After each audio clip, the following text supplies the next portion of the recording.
Welcome. I am Rodge, and these are my demons.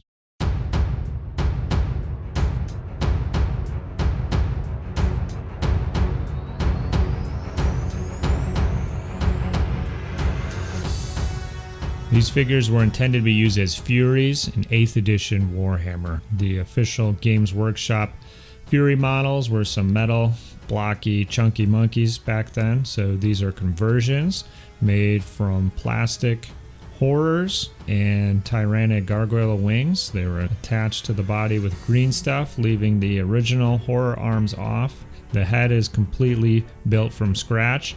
I will discuss the tentacles and green stuff work next time.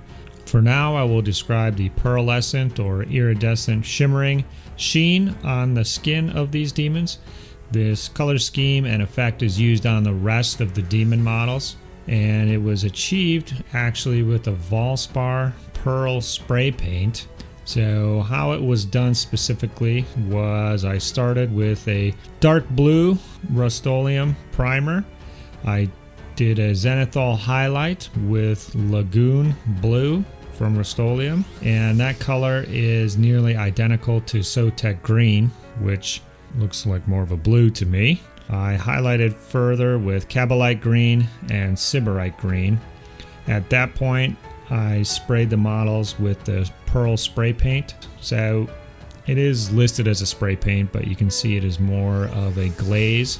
What it is a metallic pink, probably more purple particles, and a gloss sheen that gets distributed all over the model and creates that effect.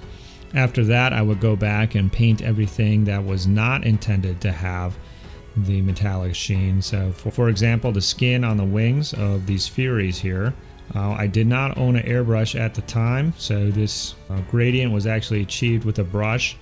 I started with walnut brown, and I would just add a tiny amount of gray to the mix and sort of stipple it on there with a filbert brush, which has a wider than usual brush head. It was time consuming, but you can see it does look good. Better to use an airbrush if you have it, but that is actually one of the problems of using this pearl spray, and that is if I had made a mistake and gotten anything onto the skin of these after I had finished it, I didn't really have a way to correct that. Another problem with the spray paint was humidity. I live in Wisconsin, and depending on the humidity level, the pearlescent effect could be stronger or weaker, and in one case it ended up as a horrible dusting type effect that you get when you varnish when it's too humid out, something to be avoided.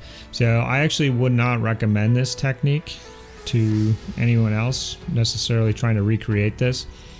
If I was going to do this again, I would experiment with color shift paints, pearl mediums, metallic mediums, or even mixing pigment powders into a lamia medium or gloss medium to achieve an effect with a brush.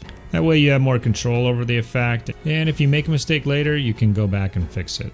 That's all I have to say for now. Like I mentioned before, I'll be talking about the tentacles and conversions in the next one, and I'll be talking a little bit more about the basing in the one after that.